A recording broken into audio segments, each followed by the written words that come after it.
నువ్వు బయలుదేరుతుంటే దేవుడు త్రోవ సరళం చేస్తాడు.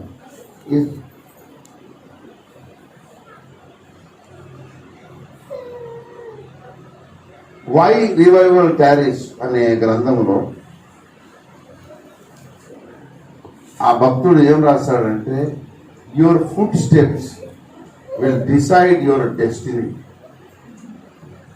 నీ అడుగులు నీ యొక్క గమ్యస్థానాన్ని నిర్దేశిస్తాయి. అబ్రహామును దేవుడు బయలుదేరమన్నప్పుడు ఎక్కడ పోవాలనే సంగతి తెలియదు అబ్రహాముకి, కానీ అడుగులు పడుతుంటే అబ్రహాం ఎక్కడికి పోవాలనో ఆటోమేటిక్గా ద్వారాలు తెరిచే దేవుడు. సో కనుక అవుట్ రీచ్ అనేది చాలా వెరీ ప్రామినెంట్ మినిస్ట్రీ, చాలా అత్యవసరమైన పరిచర్య.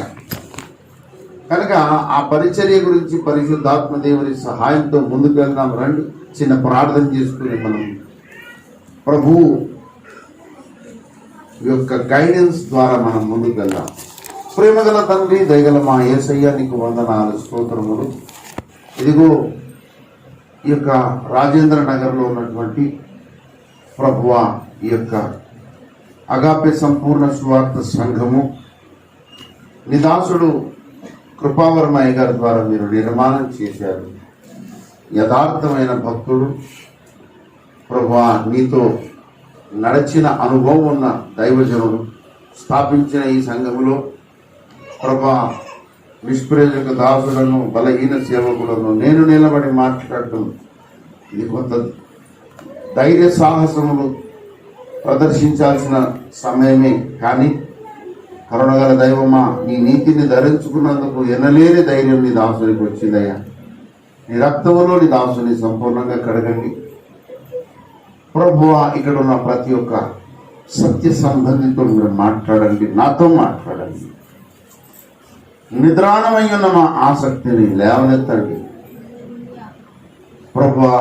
పరిమితమైన మా ఆధ్యాత్మిక ప్రస్థానాన్ని అపరిమితపరచమని బ్రతిమలాడుకుంటున్నాం. ముందున్న ఘట్టాన్ని నీ కృపగల హస్తాలకు, నీ పరిశుద్ధ పాదాలకు అప్పచెప్తూ మీ మార్గ నిర్దేశనం వైపు చూస్తుండగా దిగి వచ్చి నన్ను మమ్మల్ని సరిచేయమని యేసుక్రీస్తు అతి శ్రేష్ఠ నామమున పరిశుద్ధాత్మదేవుని దివ్య మహా ప్రసన్నతలో ఈ ప్రార్థనంతటిని అడిగి బ్రతిమలాడి వేడుకుంటున్నాము పరమ తండ్రి, ఆమేన్. ప్రభునందు నాకు అత్యంత ప్రియమైన దేవుని పరిశుద్ధ సంఘమా, యేసుక్రీస్తు యొక్క అతి శ్రేష్ఠ నామములో మీకందరికీ వందనాలు తెలియజేస్తూ, అపోస్తలుల కార్యము 15వ అధ్యాయము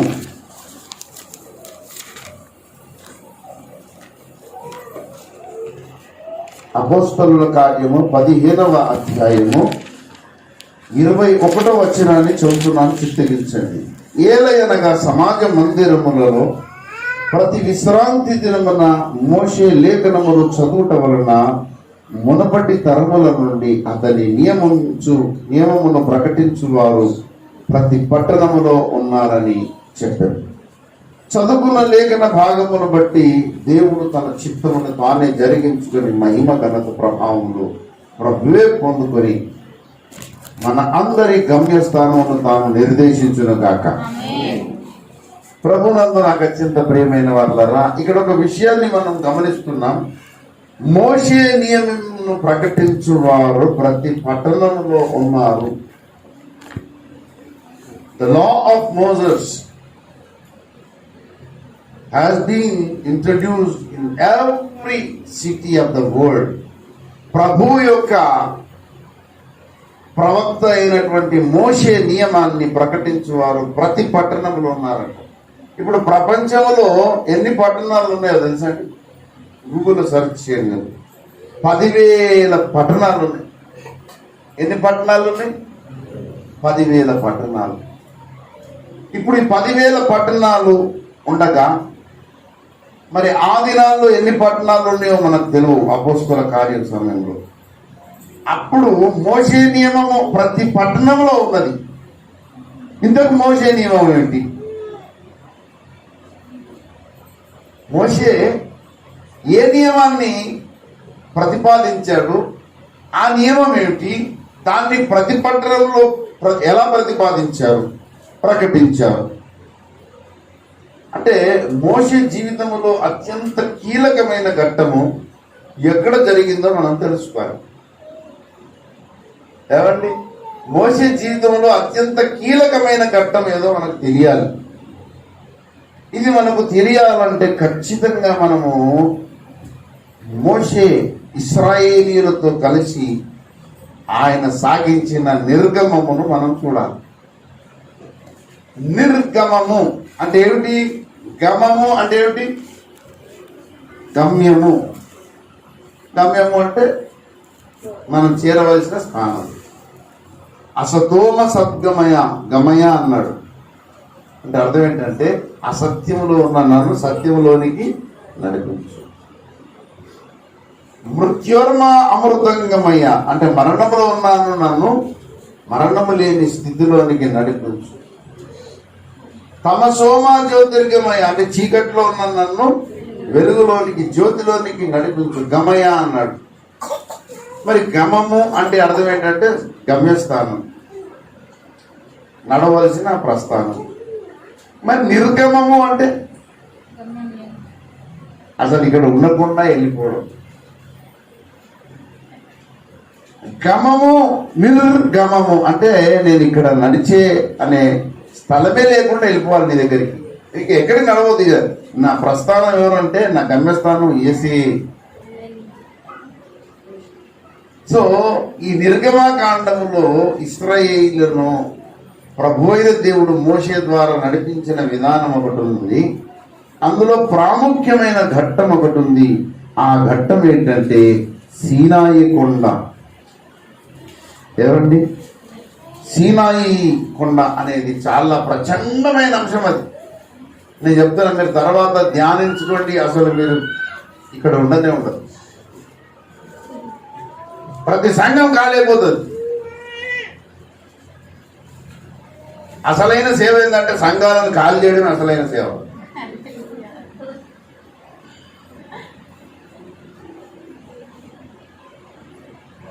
ఎందుకు సంఘాలను ఖాళీ చేయమనంటే దేవుడు సంఘంతో చెప్తున్నాడు మీరు సర్వలోకములకు వెళ్ళి అని. ఇక అందరు వెళ్ళిపోయినా ఎవడు ఉంటాడు? అర్థమైందా? ఇప్పుడు భయం పట్టుకుంటారు నిజంగా. కాపర్లు అందరూ వెళ్ళిపోయినాక ఏం చేయాలి? అందరూ వెళ్ళడానికే ఉన్నారు. అయితే ఈ సీనాయి కొండ మీద జరిగిన ప్రస్థానం ఏమిటంటే ప్రభు అయిన దేవుడు హెబ్రీయులకు రాసిన పత్రికలో ఒక విషయాన్ని మనతో జ్ఞాపకం చేస్తున్నాడు. హెబ్రీయులకు రాసిన పత్రిక దయచేసి 8వ అధ్యాయము 5వ వచనం. మోషే గుడారము అమర్చబోయినప్పుడు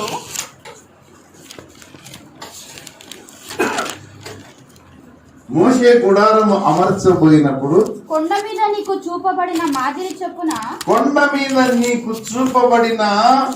చొప్పున ఒక మాదిరిని సీనాయి కొండ మీద దేవుడు మోషేకు చూపించాడు. ఆ కొండ మీద మోషే 40 దినములు 40 రాత్రులు అక్కడ ఉన్నాడు. అంటే మోషే ఏ నియమం అయితే నేర్చుకున్నాడో ఎక్కడ నేర్చుకున్నాడు? అందరూ చెప్పండి నాతోటి. ఏ కొండ? సీనాయి కొండ మీద నేర్చుకున్నాడు. గట్టిగా చెప్పండి, సీనాయి కొండ.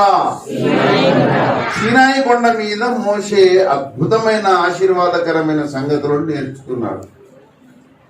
ఈ కొండ మీదకి ఇంకెవరు ఎక్కకూడదనేది కూడా దేవుడు నియమం పెట్టాడు. మోషే నువ్వు ఒక్కడే రాలే, ఎవ్వరు కూడా కొండ మీద ఎక్కడానికి వీల్లేదు. I'm not interested to allow anyone. ఎవ్వరు కూడా కొండ ఎక్కవద్దు. చూడండి, నిర్గమకాండము 34వ అధ్యాయము 2-3 వచనాలను చూద్దాం. అమ్మ కొంచెం గట్టిగా పాట పాడిందని. ఉదయమునకు నీవు సిద్ధపడి ఉదయమున సీనాయి కొండ ఎక్కి అక్కడ శిఖరము మీద నా సన్నిధి నిలిచి అక్కడ శిఖరము మీద నా సన్నిధిని నిలిచి ఉండవాలను. కొండ మీదకి రాగానే కుదరదు. అక్కడ నా సన్నిధి ఉంటుంది, అక్కడ నిలిచి ఉండాలి. ఏ నరుడును ఏ నరుడును నీతో ఈ కొండకు రాకూడదు. ఎవరు రావద్దు, నువ్వు ఒక్కనే రాలే మోషే. ఏ నరుడును ఈ కొండ మీద ఎక్కడైనా కనబడకూడదు. అసలు ఒక్కడు కూడా ఈ కొండ మీద కనబడద్దు, నువ్వు ఒక్కడే రావాలి. మోషే 40 దినములు 40 రాత్రులు దేవుడి సన్నిధిలో నిలిచున్నాడు. అక్కడ దేవుడు ఒక మాదిరిని చూపించాడు. అక్కడ ఆ చూపించబడిన మాదిరిని బట్టే ఈ పంచకాండాలను మోషే రాశాడు.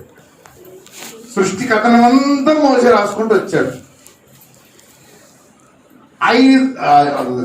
7 దినముల సృష్టిని చూపించాడు దేవుడు మోషేకు. మొదటి దినము వెలుగు సృష్టి, 2వ దినము భూమి సృష్టి, 3వ దినము ఏమండి జలముల విభజన, 4వ దినము సూర్యచంద్ర నక్షత్రాదులు, 5వ దినము జలచరములు ఆకాశ పక్షులు, 6వ దినమున దేవుని పోలికలు ఉన్న నరుని సృష్టి, 7వ దినంలో దేవుని విశ్రాంతి. అలాగే దేవుడు నిర్గమాకాండములో కొన్ని 25వ అధ్యాయములో కొన్ని సేవోపకరణములను చేయించాడు. నిర్గమాకాండం 25వ అధ్యాయము 10వ వచనం. ఇప్పుడు మనకు అర్థమైపోయింది. మందసము, కరుణాపీఠము, ఇంకేముంది నెక్స్ట్ దీపవృక్షము, ధూపవేదిక, తర్వాత సన్నిధి రొట్టెల బల్లలు, తర్వాత బయటికి ఇత్తడి గంగాలము, బలిపీఠము. ఇవన్నీ కూడా సీనాయి కొండ మీద దేవుడైన ప్రభువు మోషేకు చూపించాడు. ఇవే కాక సంచార క్రమాలలో రామశేషు దాటిన తర్వాత కొన్ని ప్రధానమైన ఘట్టాలు ఉన్నాయి. ఎర్ర సముద్రము, తర్వాత రెఫీలీము, ఇలా కొన్ని ఘట్టాలు ఉన్నాయి. వీటన్నిటి ఘట్టాలలో ప్రప్రథమైనది సీనాయి కొండ.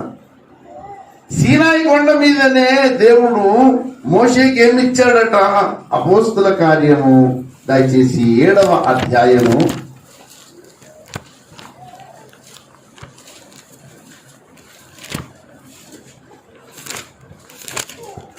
38వ వచనం. సీనాయి పర్వతం మీద తనతో మాట్లాడిన దేవదూత తోను అరణ్యములోని సంగమందు ఉండి. ఇప్పుడు మోషే దేవుని దగ్గర రిసీవ్ చేసుకుంది ఏంటి? జీవవాక్యం. ఈ జీవవాక్యము భూమి మీదకి వచ్చేదాకా అందరూ భూమి మీద ఉన్న వాళ్ళు ఎలా ఉన్నారు? నిర్జీవులు. ఆత్మీయంగా అందరూ చచ్చిపోయారు. అప్పటి నుంచి జీవం వచ్చింది, జీవం ప్రత్యక్షమైంది. ఈ జీవవాక్యములను తీసుకున్న తర్వాత ఈ జీవవాక్యములను నిబంధన పలకల మీద దేవుడు రాశాడు. తన వ్రేలితో 2 పలకలను పట్టుకున్నాడు. ఆ వాటిని మనం పదాజ్ఞలు అంటాం. ఏమంటాం? పదాజ్ఞలు. ఈ పదాజ్ఞలను 2 రాతి పలకల మీద దేవుడు రాసి అందించాడు. ఆ రాతి పలకలను పట్టుకొని మోషే దిగుతున్నాడు. ఇప్పుడు సీనాయి కొండ హైట్ ఎంత ఉందో తెలుసా మీకు? 2510 ఫీట్లు. 2510 ఫీట్లు. మేము పాడేరు పోయాం ఒకసారి. పాడేరు 2300. వచ్చావు తమ్ముడు? పాడేరు రాలేదు.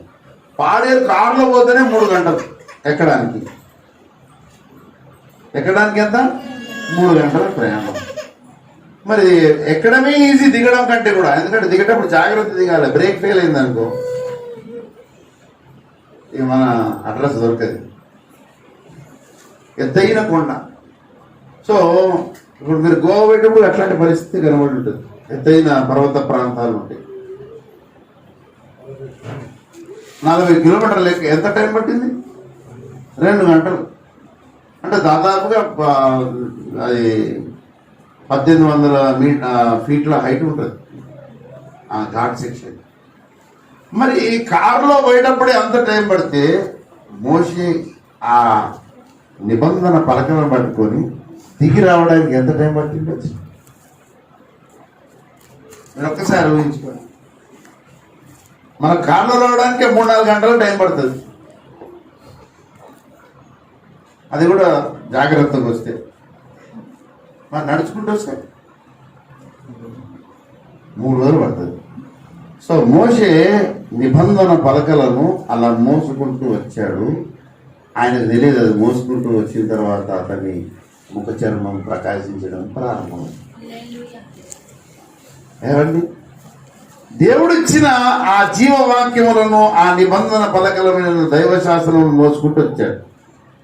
అయితే ఇక్కడ మోషే నియమమునకు ఇంకొక అంతింపు నియమం చెప్తున్నాను. దయచేసి 2వ కొరింథీ పత్రిక 2వ అధ్యాయం 3వ అధ్యాయము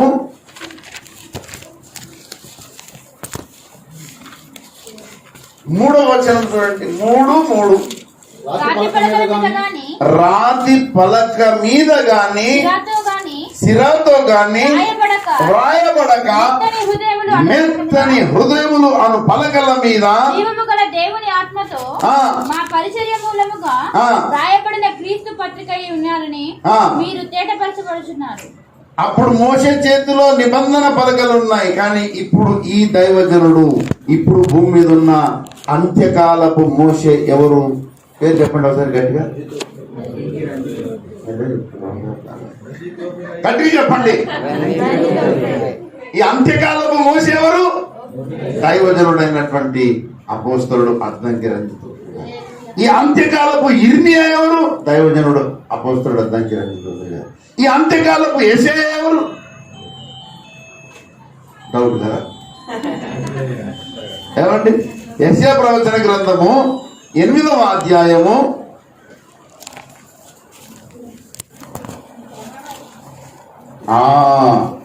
కనెక్షన్ తగిలింది. చెప్పాలి, వెరీ గుడ్.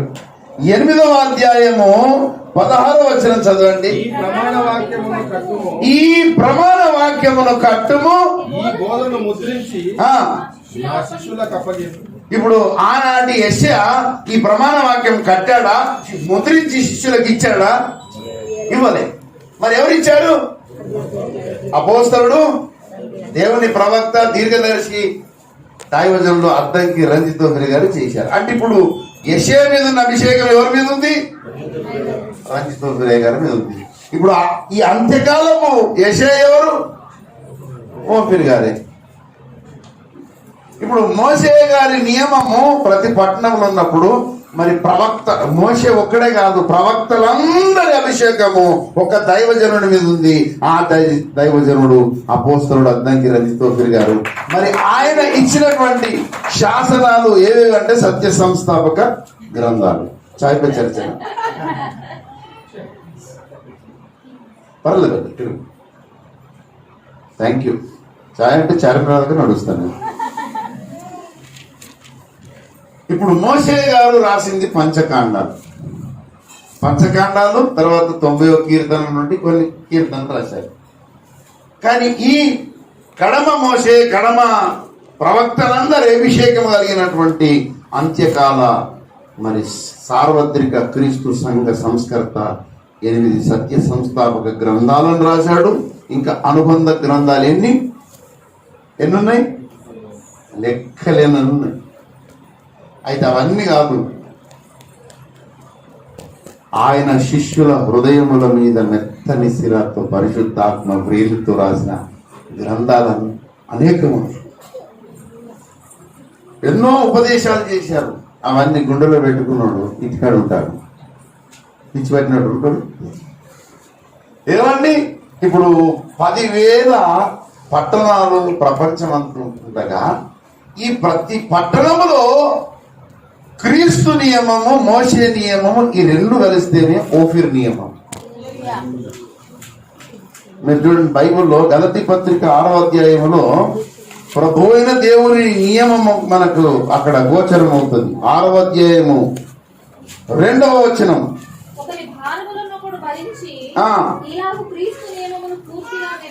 క్రీస్తు నియమము ఏమండి? రోమా పత్రికలో ఇంకా స్పష్టంగా చెప్పాడు. రోమీలకు రాసిన పత్రిక 8వ అధ్యాయము 2వ వచనం. క్రీస్తు యేసునందు జీవమునిచ్చు ఆ ఆత్మ యొక్క నియమము పాప మరణముల నియమము నుండి నన్ను విడిపించను. ఎట్లనగా ఇప్పుడు ఆత్మ నియమము, క్రీస్తు నియమము, ఆత్మ నియమము, మోషే నియమము వెరసి అన్ని నియమాలు కలిసి ఇప్పుడు కడవద్దరంలో దాన్ని మనం సింప్లెస్ట్ లాంగ్వేజ్ లో ఓఫిరిజం అంటున్నాం. చెప్పండి, ఓఫిరిజం అంటే ఏంటి? నాది యూట్యూబ్ ఛానల్ ఉంది, సత్యప్రతిజ్ఞ.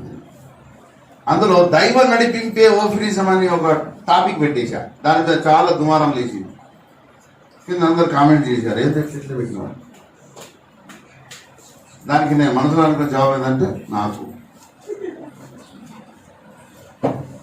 నాకు తోచింది నేను చెప్పాను. దైవ నడిపింపే ఓఫిరిజం. నీకు నచ్చకపోతే నోరు మూసుకో. ఎవరండి? అంతే కదా. ఇప్పుడు మోషే నియమము వెరసి ఆత్మ నియమము, క్రీస్తు నియమం ఇవన్నీ కలిస్తేనే ఓఫిరిజం. అందుకే దేవుడు అన్నాడు ఆయనతో ఏంటంటే, ప్రపంచమంతా నీ ఆలోచన విధానం కిందికి వస్తుంది. సర్వ ప్రపంచము కూడా ఓఫిరి గారి ఆలోచన క్రిందికి వస్తుందని దేవుడు, సాక్షాత్తు దేవుడు అన్నాడు. అది అంతటా జరుగుతుంది. మేము ఉదంపూర్ పోయినప్పుడు ఓఫిరి గారు అందరూ పాస్టర్స్ అందరూ కూర్చున్నారు. అందరితో అయ్యగారు మాట్లాడుతున్నారు. ఓఫిరి గారు మాట్లాడుతూ ఆయన ఏం మాట్లాడినంటే పెద్ద వాక్యం ఏం చెప్పలేదు. I would like to be a good human being. నేను ఒక మంచి మనిషిగా ఉండాలనుకుంటున్నాను. మంచి సేవకుని అనేది తర్వాత ముచ్చటం. మంచి సేవకుడు అనేది తర్వాత లేటెస్ట్, అది అంత తర్వాత చాలా దూరం दूर की बात है. अच्छे पास बात बनना वो बहुत दूर की बात है, लेकिन अच्छे इंसान बनना पहले मैं चाहता हूँ అని కొన్ని చెప్పాడు. రోడ్డు మీద యాక్సిడెంట్ అవుతుంటే పడిపోయినోడిని ఫస్ట్ లేపాలి. మన దేశంలో దరిద్రం ఏంటంటే ఫస్ట్ పడిపోయినోడు కులం ఏంటి అని అడిగి లేపుతున్నాడు. అంతేందుకండి, ఒక పాస్టర్ గారు నా దగ్గరికి వచ్చి, మా పాపకు పెళ్లి చేయాలండి, కొంచెం మా వాళ్ళు అయితే చూడండి అంటే, ఆయన కోమట్లో నుండి కన్వర్ట్ అయ్యాడు, వైశ్యుడు. ఆయనకు వాళ్ళ క్యాస్ట్ అమ్మాయి కావాలంట. అంటే అన్న నీకు ఇంగువ లేకపోతే నడవదా అంటే, వాళ్ళు బాగా ఇంగువ తింటారు కోమట్లు. ఇంగువ లేకపోతే నడవదా, బెల్లం అయితే నడవదా అని అడిగారు. అంటే వేరే క్యాస్ట్ అయితే నడవదా? నడవదట. ఈనాడు మంచి సేవకుడు కాదు, అసలు మంచి మనుషులే కనబడతలేదు భూమి మీద. సో ఆ ఒక్క మాటతోటి 40 మంది పాస్టర్లు అందరూ వచ్చేసి చేయలేదు సార్, మేము ఎప్పుడైనా నీతోటే ఉంటామండి. ఆయన పెద్ద సందేశం చెప్పలే, సింపుల్ మాటల్లో అందరినీ. అది మరి ఎంత బలమైన అభిషేకం ఉంది. అయితే ఇప్పుడు ఓఫిర్ గారి సాహిత్యము దేవుడు సత్య గ్రంథములో నుండి పంపించిన మార్మికమైన సందేశాలన్నీ కూడా ఓఫిర్ గారి సాహిత్యమే. ప్రపంచంలో ఎక్కడ దొరకదు. నేను వెతికిన పునాదుల గురించి అటు 40 సంవత్సరాలు 400 సంవత్సరాలు అటు ఎవరు చెప్పలే, ఇటు ఇంకా 500 సంవత్సరాలు ఎవరు చెప్పడు. చెప్పిన వ్యక్తి ఎవరంటే పౌలే. పౌలు తర్వాత మళ్ళీ పునాది గురించి చెప్పిన ఆయన ఈయన ఒక్కడే. మత్తయి సువార్త 7వ అధ్యాయం చూడండి, మనందరికి తెలుసు.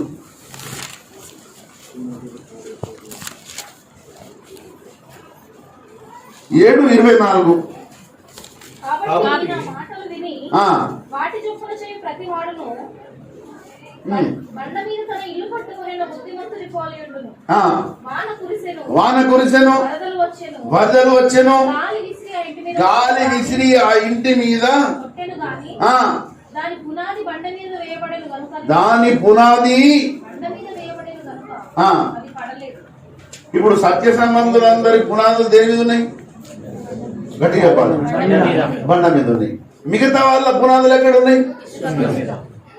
మరి నువ్వు గట్టి ఉన్నావు కదా, దేవుడు ఇసుక మీద కొట్టుకపోనా? ఇదేం స్వార్థము నీకు? అవుట్ రీచ్ ఏం చెప్తుందంటే నీ స్వార్థమును నిస్వార్థంగా మార్చుకో అని చెప్తుంది. హల్లెలూయా. అందుకే పిచ్చి లేచిపోయింది ఆయన.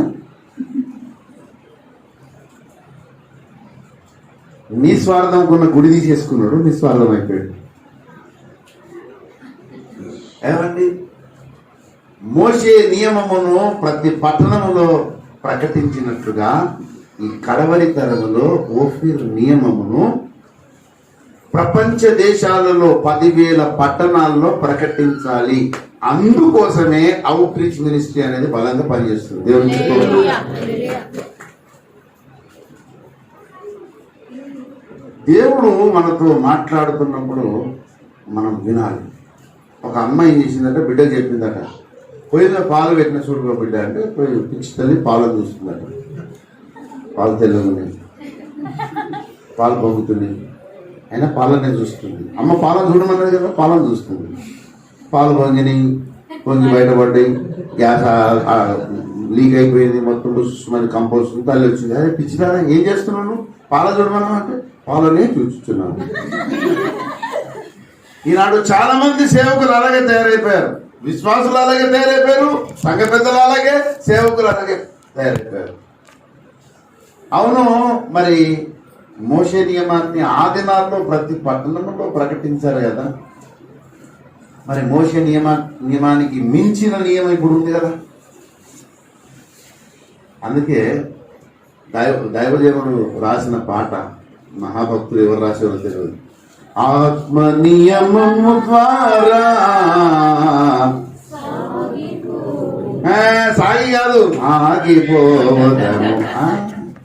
సాగిపోయేది ఒక దగ్గర ఎందుకుంటాం. ఇప్పుడు సాగిపోదని వాడుకుంటారు ఎవరంటే తిరిగేటోళ్ళే సాగిపోయేమని వాడుకోవాలి. మిగతా ఏం పాడుకోవాలి. ఇప్పుడు పాడదాం. ఆత్మ నియమము ద్వారా ధైర్యం వస్తుంది పాడతాను. ఒకసారి దైవజనుల పాట ఒకటి నేను పాడదామని అడగకొచ్చేసి భయమయ్యా, ఆడలేకపోయా. ఏంటో పాట అంటే, స్తుతి పలికించున్నాయి అన్న నోటను పలికించిన ఆ పాటలో 2వ చరణం. నా నీతియును విమోచన నీవే, నా నీతియును విమోచన నీవే, నా జ్ఞానము నా తేజము నీవే, నా జ్ఞానము నా తేజము నీవే, నీవుగా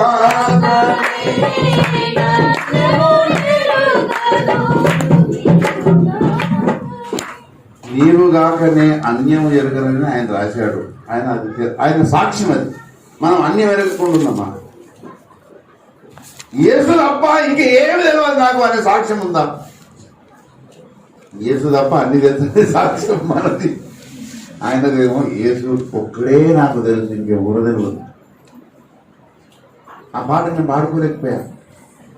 ఇప్పటికీ నాకు ఇంకా ధైర్యం వస్తలేదు. ఇంకెన్ని సంవత్సరాల తర్వాత ధైర్యం వస్తుందో కూడా నాకు తెలియదు. ఆ చరణం రాగా నేను ఆగిపోతాను. నీవు కాక నీ అన్యము ఎరుగనని అనలేకపోతున్నా. అదే తదేకంగా అదే దృష్టి మీద ఎక్కడున్నామండి మనం. ఇప్పుడు కొంచెం కదులుతుంది పునాలు.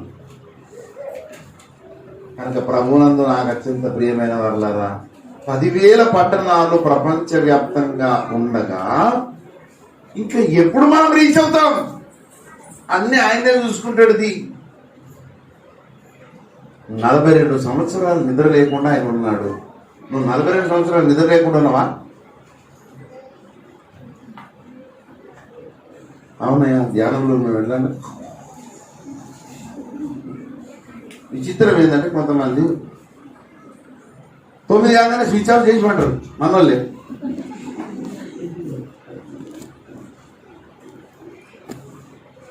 ఎందుకు అంటే డిస్టర్బ్ కావాలి. రాత్రి 2 గంటలకు నీకు ఫోన్ వస్తుంది, అటెండ్ చేయాలా, అర్జెంట్ ప్రేయర్ అవసరం ఉంటుంది, ప్రార్థన చేయాల్సి వస్తే లేచి చేయాలి, తప్పదు. సేవకుడు అంటే ఏంటి? కరిగిపోయే వ్యక్తి సేవకుడు. నేను చెప్తున్నాను కదా, మన పాతకాలం అంతా బావుల సిస్టమ్ ఉండేది, ఇప్పుడు అంతా బోరింగ్ సిస్టమ్ వచ్చింది. పాతకాలంలో బావుల సిస్టమ్ ఏంటంటే మొత్తం బావి చుట్టూ గోడ కడతారు, బావి చుట్టూ గోడ కడతారు. దాన్ని ఏమంటారు తెలుసా అమ్మా? దరి కడతారు. థ్యాంక్ యూ అమ్మా. ఆ దరి కడతారు. ఇప్పుడు దరి కట్టిన తర్వాత బావిలో నీళ్ళు బయటకు పోతాయా? ఈనాడు క్రైస్తవ సమాజము దరిగట్టిన బావిలాగా తయారైపోయింది. నీకు ఇచ్చిన వాక్యము మీ దగ్గర పెట్టుకున్నావు, నేను మా వాళ్ళు. పరమగీత కావ్య ప్రవచన గ్రంథంలో ఒక మాట అంటున్నాడు ప్రభు అయిన దేవుడు, అతి శ్రేష్టమైన గీతం ఇది. ఈ గీతము సేవా ప్రస్థానంలో మధుర గీతము కావాలి. పరమగీత కావ్య ప్రవచన గ్రంథము 4:12. నా సహోదరి నా సహోదరి నా ప్రాణేశ్వరి, మూయబడిన ఉద్యానం, మూత వేయబడిన జలకు జలకూపం అంటే సంస్కృత భాషలో బావి. మూత వేయబడిందట, మొత్తం అంతా ఎక్కడికి వాటర్ పోతలేవు. దేవుడు నీకు ఇచ్చిన ఆ వాక్య పరిమళాన్ని 10 మందికి పంచాలి. కానీ 15వ వచనంలో చూడండి, నా సహోదరి నా సహోదరి నా ప్రాణేశ్వరి నా ప్రాణేశ్వరి, నీవు ఉద్యాన జలాశయము, ఆ ప్రవాహ జలకూపము, ప్రవాహ జలకూపము. ఇంకేమన్నాడు? లెబానోను పర్వత ప్రవాహము. అవును, పర్వతం నుండి వచ్చే నీళ్ళు ఎట్లుంటాయి?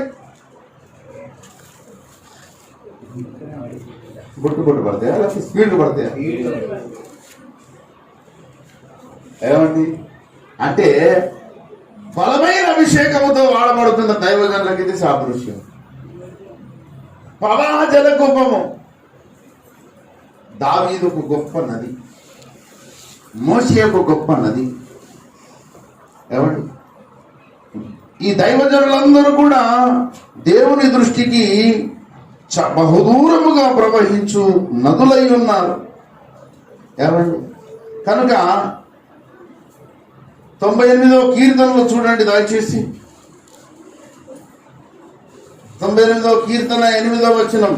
ఆయన సన్నిధిని నదులు చప్పట్లు కొట్టునుగాక, ఆయన సన్నిధిని నదులు చప్పట్లు కొట్టునుగాక. బావులు చప్పట్లు కొట్టును కాదు,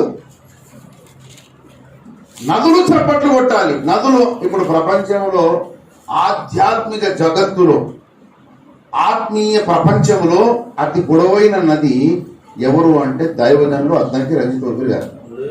మీకు ప్రపంచంలో పొడవైన నది పేరు తెలుసా? నైలు నది. దాని పొడవు ఎంత తెలుసా అయ్యా?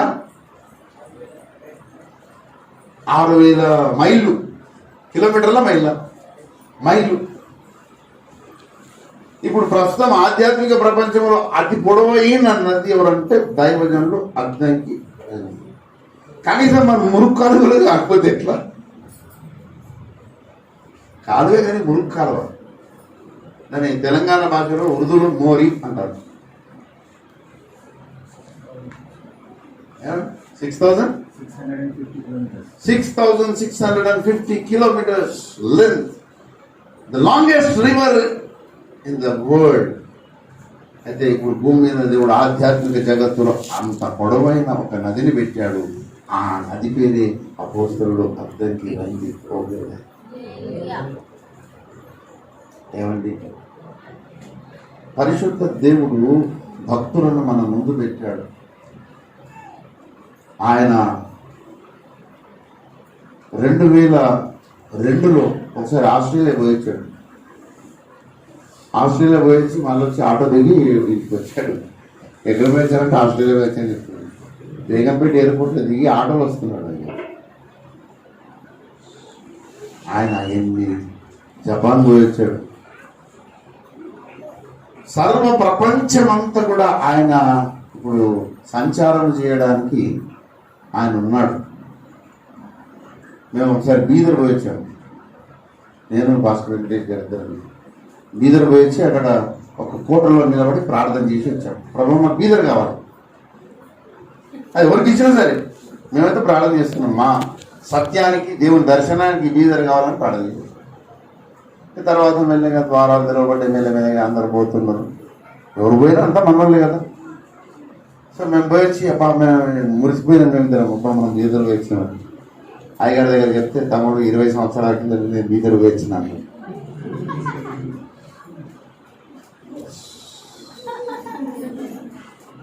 అంటే డిస్కరేజ్ కాలే, ఆయన చాలా దూరం ఉన్నాడు.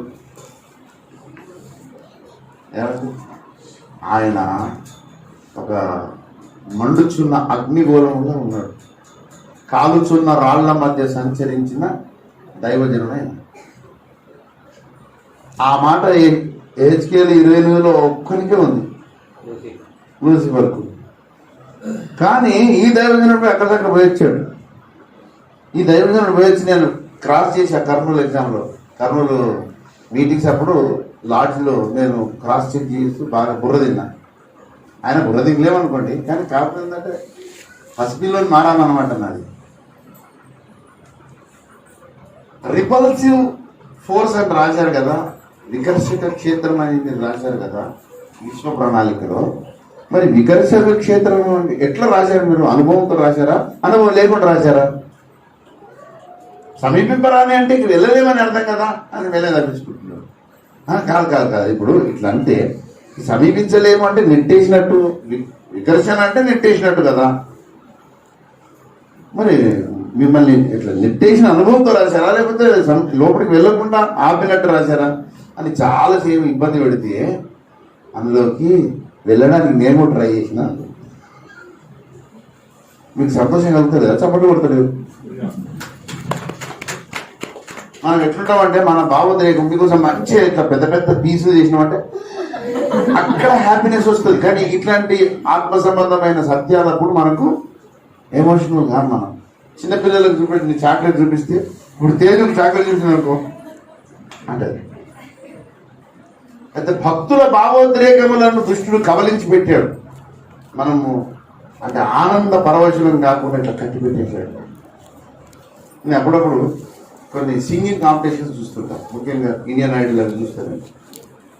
నేను చూస్తాను, నేను సంగీత ప్రేమికుడిని, ఖచ్చితంగా నేను చూస్తాను.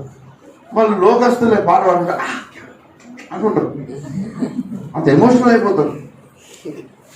మరి మన తండ్రి గురించి కొన్ని అద్భుతమైన విషయాలు విన్నప్పుడు మనము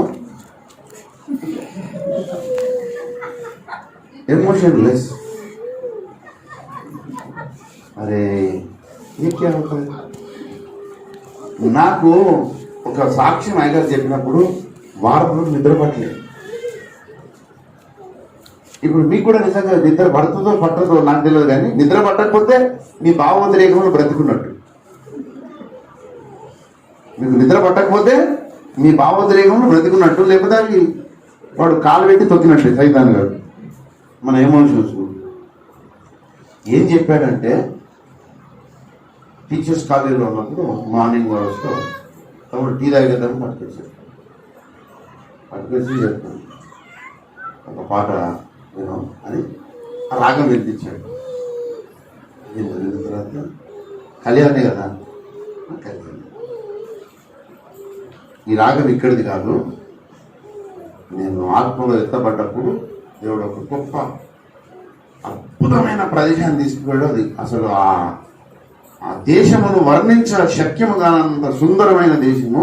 అక్కడ నేను పోతుంటే పెద్ద స్టేడియం లాగా ఉంది. ఆ స్టేడియంలో అందరు భక్తులు ఆరాధన చేస్తున్నారు. అక్కడ నుంచి ఒక సుందరమైన స్వరం వినబడుతుంది.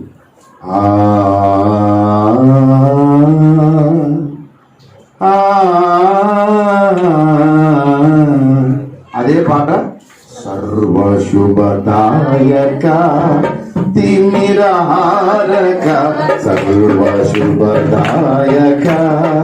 తిమిరహారక, నరదురిత సంహారక, జీవన్మయ నీ జనులు సర్వశుభదాయక. మీరు ఈ పాట పాడేటప్పుడు మీ ఫీలింగ్ ఏందో నాకు తెలియదు, నా ఫీలింగ్ ఏందో తెలుసా? ఆ విశ్వాంతరాల్లో ఉన్న ఆ దేశ పౌరులు అప్పుడప్పుడు భూమి మీదకి వస్తుంటే పోతుంటారు. ఇప్పుడు దేవదూతలు కూడా మన చుట్టూ ఉంటారండి, మనకు తెలీదు, మనం చూడలేము, అదృశ్యులు కదా వాళ్ళు. అట్లాగే సాతాను పడిపోయిన దేవదూతలు కూడా ఉంటారు. ఎవరు బుర్ర తిన్నాము అక్కడ అట్లా బుర్ర కొడుకుతున్నారు. ఇంతసేపా టైం లేదు, ఏం లేదు, ఇట్లా హల్లెలూయా చెప్పు, వాచ్ కనబడుతుంది అయ్యారు అట్లా బుర్ర కొట్టుకుని ఉంటాం. ఇవన్నీ విని విని మొత్తం ఊసిపోయినాయి, మళ్ళీ పెరిగినాయి. నాకు నిజంగా నా వెంటనే ఊసిపోయి మళ్ళీ పెరిగినాయండి. విచిత్రం. అది ఇక దేవుని కనికరమో లేకపోతే ఏందో నాకు తెలియదు. సో మొత్తానికి నేను పాట పాడేటప్పుడు నా ఫీలింగ్ ఏంటంటే, ఆ విశ్వపౌరులు దిగి వస్తే అరే మారాగా మీకెట్లా తెలుసు, మరి ఏమనుకున్నావు నా ఫీలింగ్ అన్నమాట. ఆ మైండ్తో పాడతా. అందరం అట్లా పాడదాం. सर्व शुभ कायका तिमिरा हारका, सर्व शुभ कायका तिमिरा हारका, नर तुलित संहारका, नीलमया नीजनुलु निनु कोइबगा, सर्व शुभ कायका सर्वोन्न कुडवैवु सर्वाधिपतिवु, सर्वोन्न कुडवैवु सर्वाधिपतिवु, सर्वं చేయగా सर्वं చేయగా నీ పరపీఠము నీరాజనము గగనమే, పదపీఠము నీరాజనము గగనమే, స్తుతించగా నీ జనులు హర్షించగా, జీవనలు కురిపించుమా నీ జనులు హర్షించగా, శుభదాయక తిమిరారక, శుభదాయక తిమిరారక, నర తులిత సంహారక, దిగిరమయ నీ జనులు నిన్ను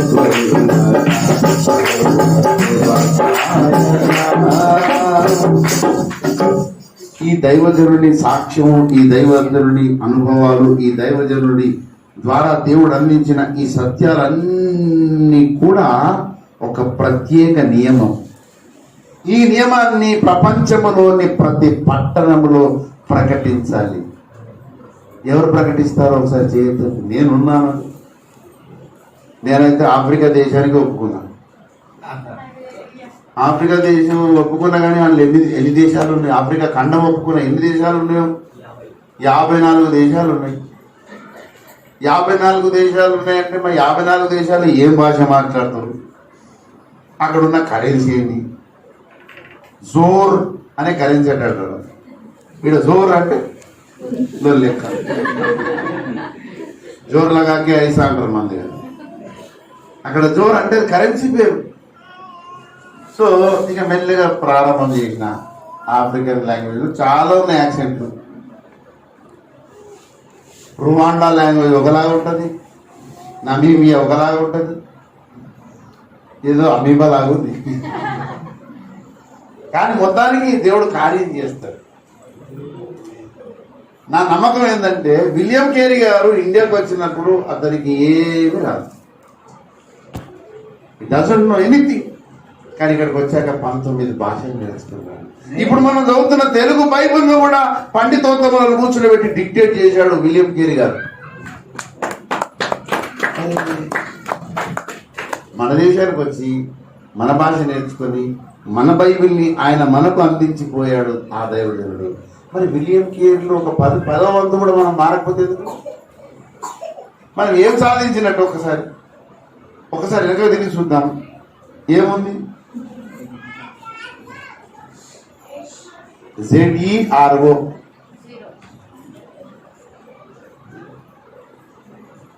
నేను ఒక చిన్న సాక్ష్యం చెప్తాను, దయచేసి మీరందరూ సాక్ష్యం చెప్పేటప్పుడు నేను కూడా ఒక ముఖ్యంగా ఇమ్మాన్యుల్ గారు కదా, ఆయన సాక్ష్యం చెప్తున్నప్పుడు అప్పుడే అనుకున్నా పాస్టర్ గారు చెప్పారు కదా నేను కూడా చెప్పాలి, ఇన్స్పైర్ చేసింది ఆయన సాక్ష్యం. ఒకసారి రాయ్పూర్, ఛత్తీస్గఢ్లో రాయ్పూర్లో పాస్టర్ రవిసారథి గారు, సైమన్ గారు ఇద్దరు మీటింగ్స్ పెట్టారు. అక్కడ అసలు మీటింగ్స్కి పర్మిషన్ ఏమి ఉండదు, కానీ ఎట్లా పర్మిషన్ దొరికిందో తెలియదు. రాయ్పూర్ పట్టణంలో మీటింగ్ పెట్టారు. మీటింగ్ పెట్టిన తర్వాత సండే బిలాయిలో మీటింగ్ పడింది. అక్కడ నుంచి 40 కిలోమీటర్లు.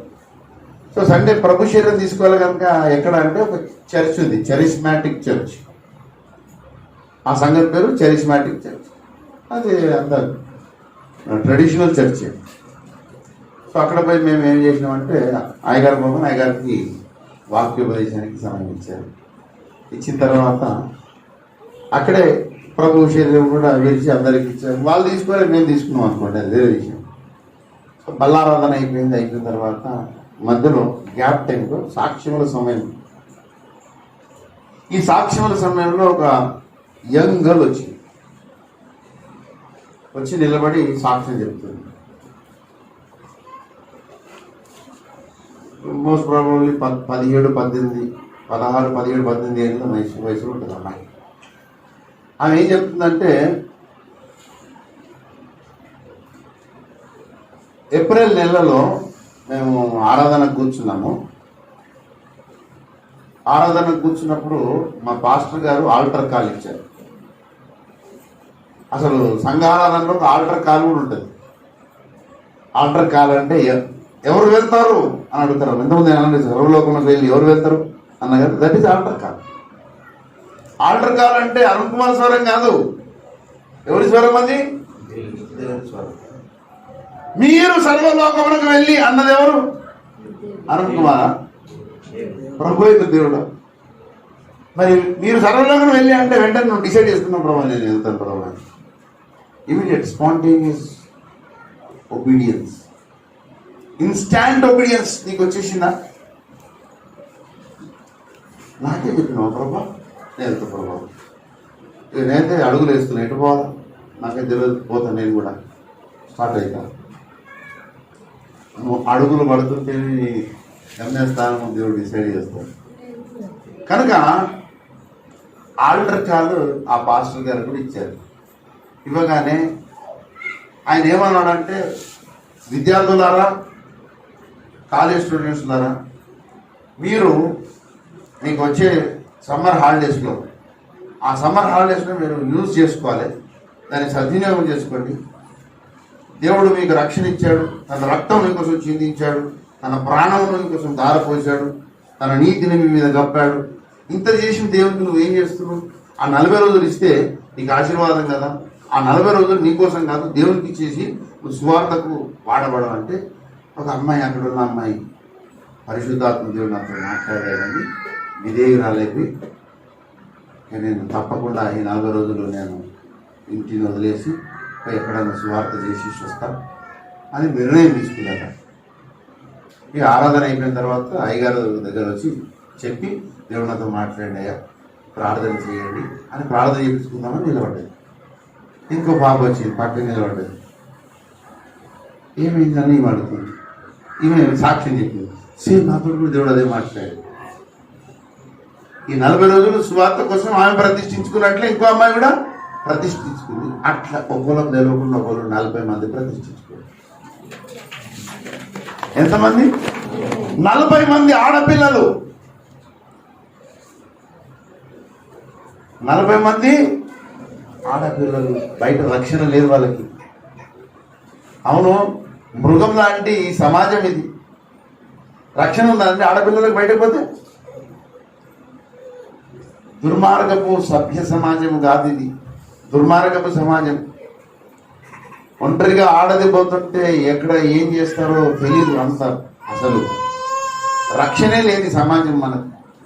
ఈ 40 మంది ఆడపిల్లలు వచ్చేసి పాస్టర్ గారి దగ్గర కూర్చొని, మా అందరితో దేవుడు మాట్లాడి మేము పోతాం. స్వార్థ పరులు. పాస్టర్ గారు భయపడిపోయారు. పాస్టర్ గారు భయపడిపోయారు. ఏమవుతారు అని వాళ్ళ తల్లిదండ్రులు పిలిపించి చెప్తే ఈ ఆడపిల్లలందరూ తల్లిదండ్రులను ఒప్పించుకున్నారు. కాళ్ళ మీద పడి ఒప్పించుకోరు. దైవాశీర్వాదం మనకు దూరం లేదు డాడీ, దేవుడే మమ్మల్ని కాపాడతాడు. కాపాడకపోతే దేవుడు ఆయన ఇక దేవుడు ఏమవుతాడు, కాపాడకపోయినా పర్లేదు అని 40 మంది ప్రతిష్ఠించుకొని ప్రార్థన చేసుకొని సమ్మర్ హాలిడేస్ అందరూ ట్రైన్ ఎక్కిరు. ఎక్కడ రాయపూర్లో. వాళ్ళు నాగ్పూర్ పట్టణానికి పోయారు. నాగ్పూర్ పట్టణం అంటే భయంకరమైన సువార్త విరోధుల కేంద్రం. ఆ పట్టణానికి పోయారు. ఆ అమ్మాయి సాక్షి చెప్తుంది, మేము పట్టణం రైల్వే స్టేషన్లో దిగిన తర్వాత నాగ్పూర్ మ్యాప్ తీసుకున్నాము. మ్యాప్ తీసుకొని ఈస్ట్కు మీరు కొందరు, వెస్ట్కి మేము కొందరము, నార్త్కి కొందరము, సౌత్కి కొందరము అని డివైడ్ అయిపోయారట. 40 రోజులు అసలు వాళ్ళకి ఏం తిన్నారో తెలియదు, వాళ్ళు ఎక్కడ పడుకురో తెలియదు. కానీ దేవుడైతే ద్వారం తెరిచారు. ద్వారం తెరిచి 40 రోజులు సువార్త చెప్పేసి దాదాపు ఒక 350 మందికి సువార్త చెప్పేసి క్షేమంగా మరలా వచ్చారు. వచ్చిన నెక్స్ట్ డే ఆ సాక్ష్యం చెప్తుంది అమ్మాయి.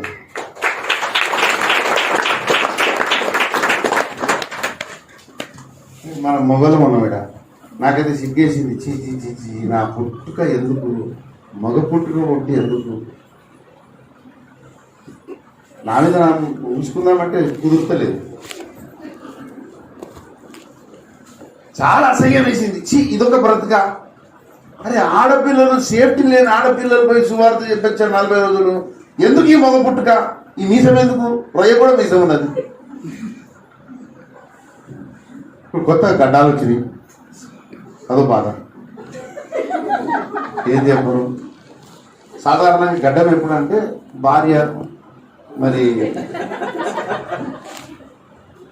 చూలాలైనప్పుడు మగ గడ్డం వేసేది. ఇప్పుడు కాలేజీ పోరలు కూడా గడ్డం వేస్తారు. నాకు డౌట్. పరిస్థితులన్నీ వికటిస్తున్నాయండి. అయితే ఏ తర్వాత చెప్పొచ్చేది ఏంటంటే ఆ ముక్కపచ్చలారని ఆడపిల్లలు మాన ప్రాణ రక్షణ లేని ఈ భయంకరమైన తోడేళ్ల లాంటి సమాజంలో క్రీస్తు కోసం తెగించినప్పుడు నువ్వు నేను ఎందుకు ఈ యొక్క అవుట్ రీచ్ ఓఫిర్ నియమమును ప్రకటించడానికి, ఆత్మ నియమమును, క్రీస్తు నియమమును, మోషే నియమమును ప్రకటించడానికి నీకు తెగువ లేదా అని పరిశుద్ధాత్మ దేవుడు ఒక సవాల్ విసురుతున్నాడు. ధైర్యం చేద్దాం, మనం ధైర్యం చేయాలండి. ఇంద్రియ నిగ్రహం గల ఆత్మ దేవుడు ఇచ్చాడు మనకు. పిరికి ఆత్మ ఇవ్వలేదు దేవుడు.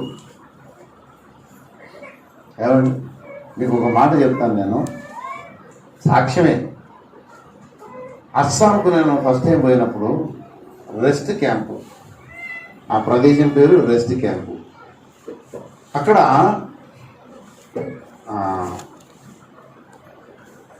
పెద్ద నది, అది దాని పేరేమో ఉండే, అసలు మర్చిపోయినా, చైనా నుండి వస్తుంది. The biggest river. దాని మీద పోతుంటే అది 6 కిలోమీటర్ల డ్యామ్, అంత పెద్దది. అక్కడ నిలబడ్డాము. అక్కడికి తీసుకెళ్ళారు రెస్ట్ క్యాంప్ అని. చూస్తే 66 పుణ్యక్షేత్రాలు ఉన్నాయి అక్కడ ఆ నదికి. 66 పుణ్యక్షేత్రాల దగ్గర అక్కడ నేను సువార్త చెప్పాలన్నట. నన్ను పట్టుకుపోయారు. ఇక నా పరిస్థితి చూడండి, గడ్డన నడుస్తున్నది. అప్పుడు నాకు హిందీ రాదు. మనకంతా హైదరాబాద్ ఉర్దూ, చాయ్ పియా, ఇదే కథ. మరి ఉర్దూ తెలుసు కానీ ఉర్దూ కూడా పక్క తెలియదు, ఏదో వ్యావహారిక భాష తెలుసు. అక్కడ పోయి హిందీలో నేను సువార్త చెప్పాలి, ఎలా చెప్పాలి? వెంటనే ఫోన్ చేసిన పెద్ద అయ్యగారు, నేను అయ్యగారు అన్న నాకు చాలా భయం అవుతుంది. ఇక్కడ 66 పుణ్యక్షేత్రాలు ఉన్నాయి, ఇక్కడ సువార్త చెప్పమని తీసుకొచ్చారు, వణికేస్తుంది, భయం అవుతుంది నాకు, అసలు నా వల్ల కావట్లేదు. ఏం కాదు, నువ్వు నిలబడు, ప్రభు కార్యం చేస్తాడు, గట్టిగా ప్రార్థన. 45 నిమిషాలు ప్రార్థన చేశాడు అయ్యారు. అప్పుడు నాకు ధైర్యం వచ్చేసింది. పోయి నిలబడి వాక్యం ఏం చెప్పిందో తెలియదు, కానీ అక్కడ ఉన్న వాళ్ళందరూ ఏడుచుడైతే బరాబరి. మరి నాకు హిందీ అర్థం కాక ఏడ్చిర్రా. దేవుని వాక్యం అర్థమయ్యేసి ప్రభు అయితే కార్యం చేశాడు.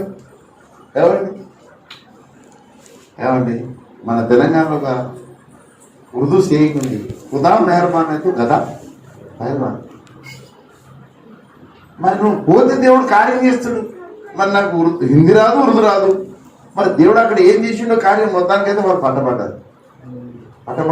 పాపాలు ఒప్పుకున్నారు. మా తప్పులు క్షమి, ప్రభు కోసం ప్రార్థన చేయండి, మేము బాప్తిసం తీసుకుంటాము అని అక్కడ ఉన్న పాస్టర్కి అబ్బాయి వచ్చేసాను. అయితే నువ్వు ఒక అడుగు పెట్టు స్థలం దేవుడు నీకు ఇస్తా అన్నాడు. ఏమండి నువ్వు అడుగుపెట్టు ప్రతి స్థలాన్ని దేవుడు నీకు ఇస్తా అన్నాడు. అయితే నీ అడుగు ప్రాముఖ్యత, నీ అడుగు ప్రాశస్త్యం నీకు అర్థం కావట్లేదు. You don't know your foot step. నీ యొక్క పాదము యొక్క సౌందర్యం నీకు అర్థం కావట్లేదు. రోమా పత్రికలో ప్రభు అయిన దేవుడు ఆ మాట రాశాడు చూడండి. రోమీలకు రాసిన పత్రిక 10వ అధ్యాయము 15వ వచనం. ప్రకటించువారు పంపబడిన ఎడల ఎట్లు ప్రకటించుదురు? ఇందు విషయమై ఉత్తమమైన వాటిని గూర్చిన సువార్త ప్రకటించు వారి పాదములు ఎంతో సుందరమైనవి. సువార్త ప్రకటించు వారి పాదములు ఎంతో సుందరమైనవి. అందులో ఉత్తమమైన వాటిని గూర్చి. సువార్తలలో ఉత్తమత్వమైన సువార్త ఒకటి ఉంది. ఏమండి సువార్తను ఉత్తమోత్తమంగా చెప్పగలిగిన అంశం ఒకటి ఉంది. అందరూ సువార్త ఉత్తమోత్తమంగా చెప్పరు. కొంతమంది ఏం చేస్తారంటే 105వ కీర్తనలు వచ్చి పడతారు. ఏమండి చెవులుండి ముక్కుండి అట్లా ఈ ఎద్దేవా చేసి అంత పరిస్థితులన్నీ తారుమారైపోతుంది. ఆమోదయోగ్యమైన, అంగీకృతమైన, అందరూ ఆస్వాదించదగిన కీర్తన. నన్ను ఒకసారి అప్పుడు నోబుల్ మరోసారి జ్ఞాపకం చేసుకుంటాను. Wonderful man. ఒకసారి నోబుల్ కొడుకు జాన్ అబ్రహాం నిజాం కాలేజీలో సపోజ్ క్రిస్మస్ ప్రోగ్రామ్కి తీసుకెళ్ళాడు. ఆ నిజాం కాలేజీకి పోగానే లోపలికి పోయే వాళ్ళందరికీ పెడుతుంది. అన్నిగా కేసరి జెండాలు ఉన్నాయి. వచ్చిన వాళ్ళకి పెడుతున్నారు. లోపలికి వస్తున్నారు, మేము కూర్చున్నాము. వచ్చిన వాళ్ళందరికీ అనుకుంటూ వస్తారు. ఇప్పుడు ఏడుస్తున్నారు నేను అనుకుంటున్నాను. కాదు, చూసుకుంటూ వస్తారు. అక్కడ అంత సువార్త విరోధుల గుంపు చాలా పెద్దది. దాదాపు 200 మంది వచ్చి కూర్చుంటారు. ఆ రోజు ఏ వీడేమన్నా తప్పు మాట్లాడితే టార్గెట్ చేద్దామని. కానీ ప్రభు అయిన దేవుడు ఆ రోజు అద్భుతంగా కార్యం చేశాడు. ఏమండి ఆమోదయోగ్యమైన సువార్త ఎలా చెప్పాలనో ఓఫీరు నియమమే నాకు నేర్పింది. దేవునికి స్తోత్రం. దైవజనుడు నేర్పించిన ఆ నియమమే అక్కడ నన్ను కాపాడింది. తర్వాత మిరుదొడ్డి, అది కూడా డేంజరస్ ప్లేస్. అక్కడ కూడా సువార్త చెప్పినప్పుడు చాలామంది వచ్చారు.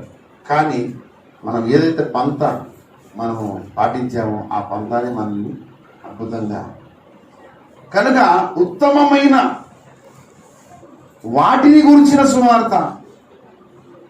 ఈ ఈ మధ్యకాలంలో అధమమైన వాటిని గురించిన సువార్త కూడా చెప్తున్నారు. ఒక ఆయన చెప్తుండ్రు, నువ్వు యేసు ప్రభువుని నమ్ముకుంటే కలెక్టర్ అవుతావట. ఇక అందరు కలెక్టర్ అయితే ఉడిష్టుడు. యేసు నమ్ముకుంటే అప్పులు ఉండవట. మరి పౌలుకి ఎందుకు అబ్బాయి? ఇప్పుడు యేసు నమ్ముకుంటే మనకు అప్పు ఉంటుందా ఉండదా? మీరు చెప్పండి. ఆయన రక్తం కాల్చినప్పుడు మనం ఆయనకి అప్పు పడ్డాం కదా, ఇంకా అప్పు ఉండదని ఎట్లా అంటావు? నువ్వు రుణపడలేవా దేవునికి? అప్పు ఉండవాలి. కనుక చెప్పే సువార్త ఉత్తమోత్తమంగా ప్రకటించడము ఈ మధ్య అసలు చాలా మందికి సాధ్యం కావట్లేదు. సువార్త చెబితే ఇలా చెప్పాలని నేను నేర్చుకుంది రంజిత్ గారి దగ్గర.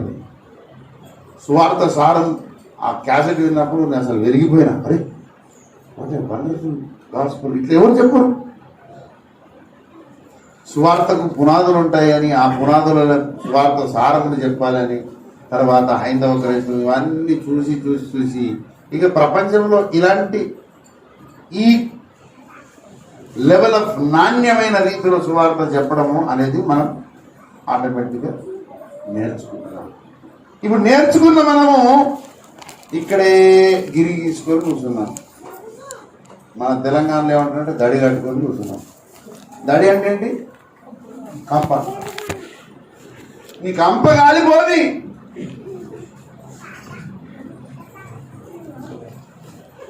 అని నేను అంటున్నాను. ఎందుకంటే నీకు కంప ఉండదు, నీ చుట్టూ ప్రపంచమే నీకు. ఏమంటే మనం గిరి గీసుకొని కూసుకోవడానికి లేము. దేవుడు బూది గంతములో వారు.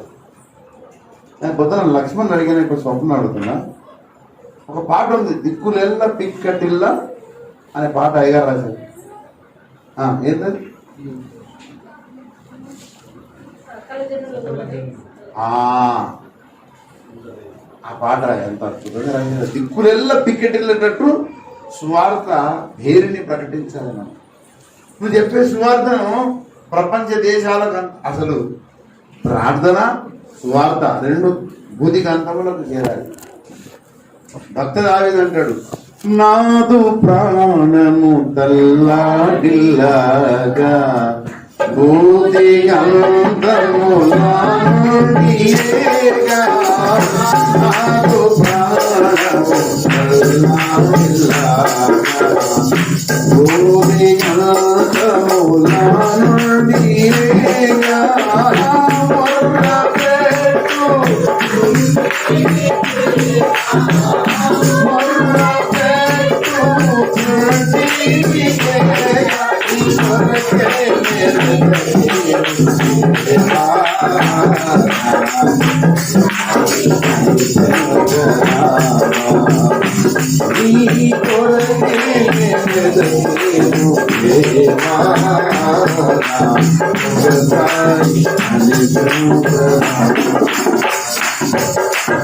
అవును, బూది గంధముల నుండి నీకు మొర్ర పెడుతున్నా అన్నాడు. ఎట్లా మొర్ర పెడుతున్నాడండి?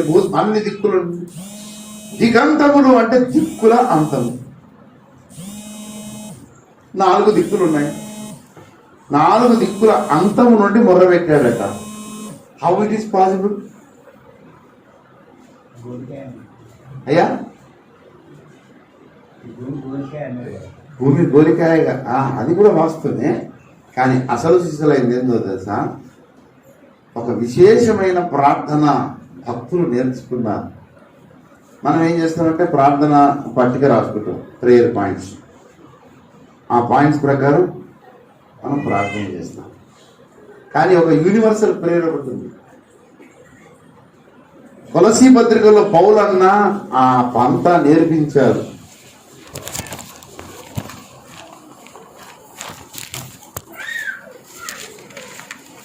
రెండవ అధ్యాయము 1వ వచనం. శరీర రీతిగా నా ముఖము చూడని వారందరి కొరకును నేను ఎంతగా పోరాడుచున్నానో మీరు తెలుసకను కోరుచున్నాను. ఏమంటాడు? నా శరీర రీతిగా నా ముఖము చూడని వారు. అసలు ముఖమే పౌలు ఎప్పుడు వాళ్ళ ముఖమే చూడలేదట. వాళ్ళ కోసం ఎట్లా చేస్తాడండి ప్రార్థన? ఇప్పుడు ఒక ముఖమే ఎప్పుడు చూడలేదు, అతని కోసం ఎట్లా ప్రార్థన చేయాలి?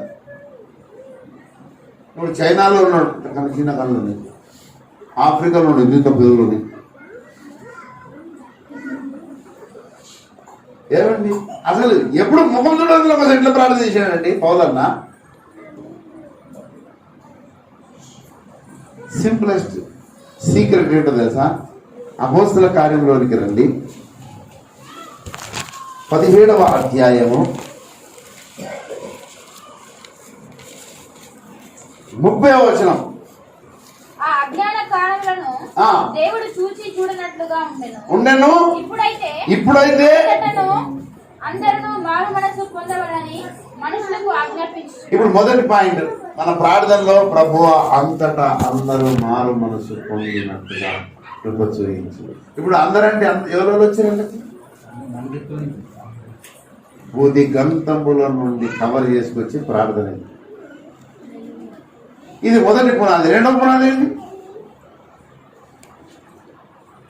అంతటా అందరూ దేవకుమారుడైన క్రీస్తునందు విశ్వాసం ఉంచినట్లుగా. ఇప్పుడు ఈ పునాదులను దీనికి ఇంప్లై చేయాలి సూత్రం. అంతటా అందరూ మారు మనసు దగ్గర డాష్ పెట్టుకొని అక్కడ పునాదులను పెట్టండి. చెప్పండి ఒకసారి. అంతటా అందరూ మారు మనసు పొందవాలని ప్రార్థన. అంతటా అందరూ దేవుని అందరూ విశ్వాసం ఉంచవాలని ప్రార్థన. అంతటా అందరూ బాప్తిస్మం కూర్చిన బోధ పొందాలని ప్రార్థన. అంతటా అందరూ హస్త నిక్షేపణ పొందాలని ప్రార్థన. అంతటా అందరూ పునరుత్థాన బలమును పొందాలని. అంతటా అందరూ నిత్యమైన తీర్పునకు సిద్ధపడాలి. ఈ మిగిలిన ఏమని చెప్పండి పాయింట్స్. ఈ ఒక్క ప్రార్థనతో దేవుని దృష్టిలో అందరి కోసం ప్రార్థన చేసిన ప్రార్థన వీరులుగా నిలబడతాం. అంతేగాని చిట్టి రాసుకొని నగ చిట్టి రాసుకొని దేవా నీ కోసం ప్రార్థించారు.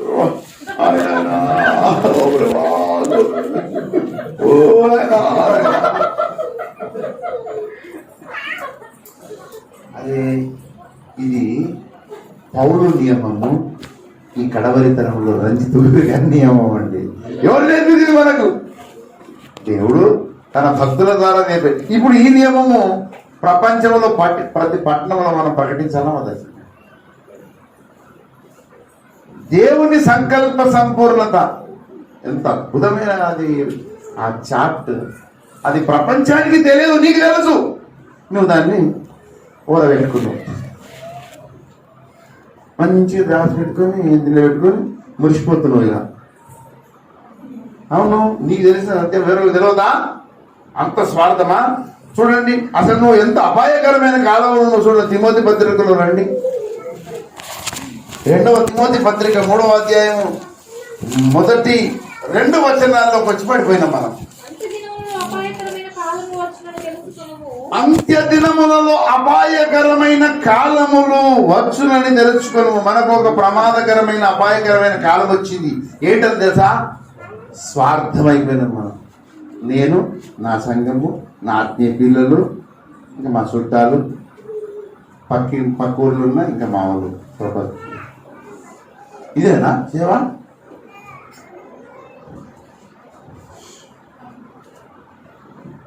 ఆకాశమే హద్దుగా నువ్వు పరిగెత్తాలి. కనీసం 2021 సంవత్సరంలో నీవు రాష్ట్రాలు దాటి దేశాలు దాటిపోవాలి. నేను చెప్తున్నా, నేను చెప్పిన మాట దయచేసి టేక్ ఇట్ గ్రాంటెడ్. అర్జెంటుగా పాస్పోర్ట్కి అప్లై చేయండి. లేనోళ్ళు, ఉన్నోళ్ళు వీసా తీసుకోండి. లేనోళ్ళు పాస్పోర్ట్ తీసుకోండి, ఉన్నోళ్ళు వీసా తీసుకోండి. ఎట్లా వాడి ఎటు పోవాలంటే అరే ఉన్నాయండి ఆన్ అరైవల్ వీసా. వీసా అవసరం లేని దేశాలు 56 ఉన్నాయి. నీకు వీసా అవసరం లేదు, వీసా అవసరం లేకుండా పోయి రావచ్చు. నేపాల్ ఉంది, నేపాల్కు వీసా అవసరమా? లేదు. నేపాల్ పోవాలంటే పైసా అవసరం, వీసా అవసరం లేదు. లేదండి, అట్లా నీవు పోగలిగిన అనేక దేశాలు ఉన్నాయి. లక్షద్వీపులు ఉన్నాయి, పక్కదే. నీ భారతదేశం పక్కకే ఉంటుంది. నువ్వు కేరళ పోయాడికి పోయి రావచ్చు, పడవలకు పోయి రావచ్చు. పోయాడు సార్ అట్లా కాలు పెట్టి ప్రార్థన చేసిరా.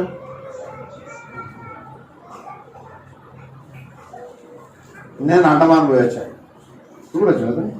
పాస్టర్ వెంకటేశ్వర పవన్ కుమార్ గారు, నేను పాస్టర్ మనోజ్ దివేష్ వచ్చాను. అండమాన్ పోయి ఆడ ప్రార్థన చేసి వచ్చాను. ప్రభువా, అండ అంటే పిండం, మ్యాన్ అంటే మనిషి, అండపిండ బ్రహ్మాండముగా దీన్ని మార్చేసి బ్రహ్మాండ నాయకుడే సయ్య సాటిగా ఇహ మందు పలియచిద. బ్రహ్మాండ నాయకుడే సయ్య సాటిగా ఇహ మందు పలియచిద.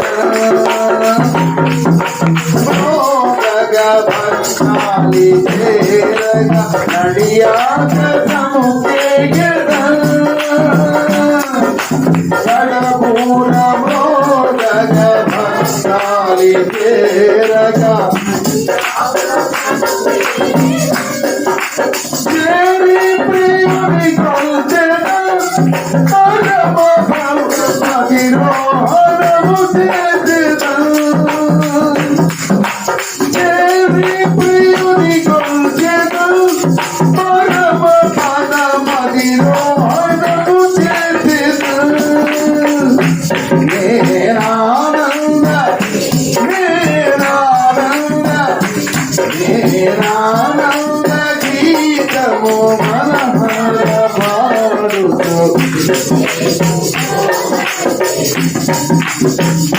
నాలుగవ ధర్మ సంకటం. ఈ పాటల్లో చేరి ప్రియుని కొలిచేదన్, పరమ విభు, ఇంకోటి పరమ పద మధిరోహించేదన్, పరమ ప్రభు పాదాలను ఎక్కేదని అర్థం. దైవజనుడు ఇంకా ఎత్తు ఎదుకోవాలని అభిలాష ఆయనకుంది. ఆయన పిల్లలకు మనకు ఆయన ఇంకా ఎత్తు, ఇంకా ఎత్తు, ఇంకా ఎత్తు, ఇంకా ఎత్తు. ఏమండి, ప్రపంచం మన కోసం ఎదురు చూస్తుంది. నేను ఒకసారి టీవీలో మామూలుగా క్యాజువల్ ఇంట్లో కూర్చొని అప్పుడప్పుడు టీవీ చూస్తుంటాను. నేను టీవీ చూడాలని చెప్పాను.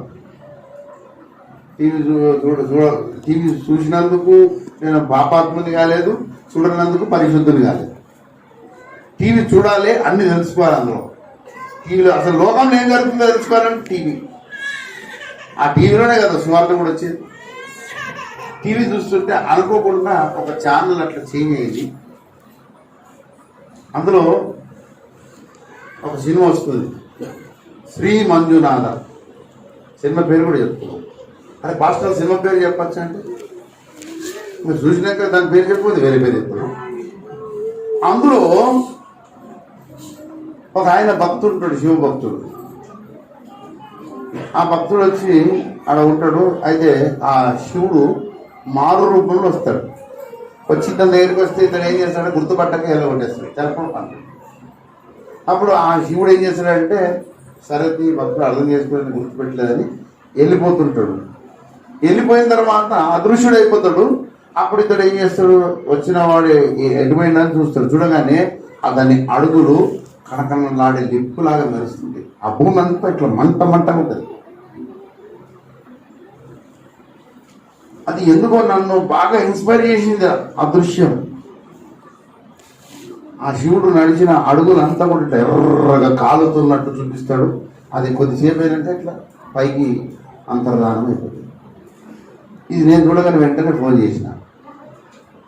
ఈ సినిమాలో ఇట్లా చూపించాడు, భక్తుల పాదాల అడుగులు కూడా ఇట్లా ఉంటాయని. ఎగ్జాక్ట్లీ నువ్వు ఒక చీకటి ఖండంలో పోయి అడుగు పెట్టు, సాతాను శక్తులకు అది మండుచున్న పాదాల.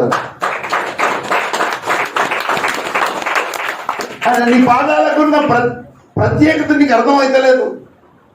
నీ సుందరమైన పాదాలు ఈ భూమి మీద పడాలని అసలు భూమి ఆశగా ఎదురు చూస్తుంది. ఏమండి, భూమి ఆశతో చూస్తుంది, ఆస్ట్రేలియా ఖండం చూస్తుంది, నా మీద అడుగుపెట్టు. ధన్యమవుతుందండి చెరపట్టబడిన ఈ బంధ విముక్తమైనటువంటి ఈ ధరణిని మనం విడిపించాలి. ఇది మన మీద ఆధారపడి ఉంది. ప్రపంచ దేశాలు 1000 పట్టణాలు ఉన్నాయి. 1000 పట్టణాల్లో నీ అడుగులు ఎన్ని పట్టణాల్లో పెడతావు? ఫస్ట్ నీ అడుగు పెట్టి తర్వాత నెక్స్ట్ నియమాన్ని ప్రకటించు. అడుగు పెట్టడము, నియమాన్ని ప్రకటించడము, ఈ రెంటి పరిచర్య పేరే అవుట్ రీచ్ మినిస్ట్రీ. ఇప్పుడు పాస్టర్ వెంకటేష్ గారు 4 రాష్ట్రాల్లో అడుగుపెట్టాడు కదా. ఎన్ని 4 రాష్ట్రాలు అడుగుపెట్టారు. ఆ రాష్ట్రాలు ఎంత పులకించిపోయినాయి. ఆహా, అబ్బరి తీయని స్పర్శ.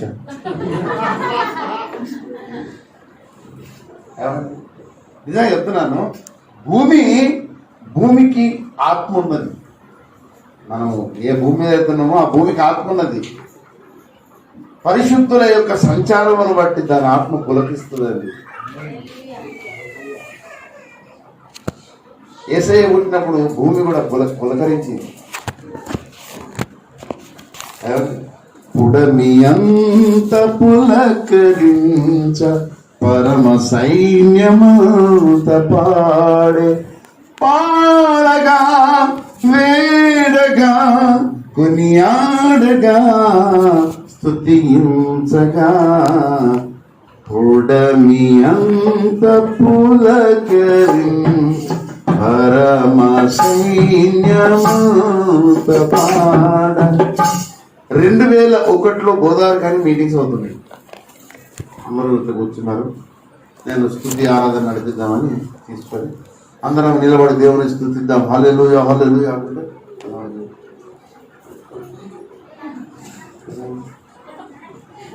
ఈ రోజు అంటే ఉంది. దేవుని స్తుతిద్దామని నిలబెట్టాను. దేవతనయుడైన యేసును ఆరాధన చేద్దాం. ఆయన మన రక్షకుడు, ఆయన కృతజ్ఞతాస్తుతులు చెల్లించాలి. ఆయన ఇచ్చిన రక్షణకు మనం ఏం చెల్లించగలం మూల్యం? అందరం స్తుతి చెల్లిద్దామని ఎంత చెప్పినా కానీ అసలు ఏ మాత్రం కదలిక లేదు. నేను అట్లా స్తుతి ఆరాధన చేస్తుంటే దైవజనులు వచ్చారు, వచ్చి వేదిక మీద కూర్చున్నారు. అప్పుడు నేను అప్రయత్నంగా ఒక మాట అన్నా, దేవుని కృపను అనే మాట విన్న తర్వాత పులకరించని వాడు చచ్చిపోయినట్టే అన్న. దేవుని కృప అనే మాట వినగానే పులకరించని వాడు చచ్చిపోయినట్లే అనగానే అయ్యా లేచి గంతులేసి నాట్యం చేస్తున్నాడు. వా దేవుని కృప అనే మాట వినగానే పులకరించుకోవాలి. ఇప్పుడు చింతకాయ తప్పిస్తుంటే పక్కన నోరేమైతే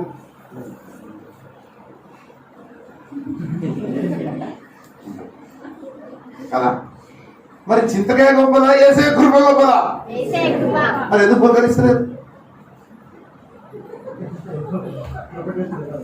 అయ్యా కృప టేస్ట్ తెలవాలి.